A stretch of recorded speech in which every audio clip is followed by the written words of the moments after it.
এই ছোট্ট ছেলেটি স্কুলে তার বোনকে দিতে যাচ্ছিল এবং তার সঙ্গে অটোতে আরো দুটো ছোট ছোট মেয়ে ছিল। স্কুলের বাইরে যখন তারা অটো থেকে নামে এবং ওই ছেলেটি যখন অটোওয়ালাকে পয়সা দিতে যায়, তখন অটোওয়ালা জিজ্ঞাসা করেন যে এরা দুজনেই কি তোমার বোন? তখন ছেলেটি বলে, না আঙ্কেল, একটি আমার বোন আর একটি মেয়ে রাস্তায় দাঁড়িয়েছিল, অটোর জন্য অপেক্ষা করছিল এবং তাকে হেল্পলেস দেখে আমি তাকে আমাদের সাথেই নিয়ে নিই। এটা বলেই ছেলেটি তার নিজের এবং ওই দুটি মেয়ের ভাড়া অটোওয়ালাকে দিতে যান।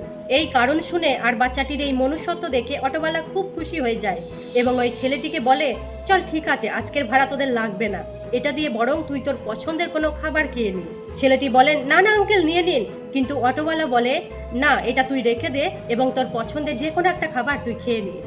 তারপর ছেলেটি থ্যাংক ইউ আঙ্কেল জানিয়ে একটা বড় হাসির সাথে সেখান থেকে বেরিয়ে যায়।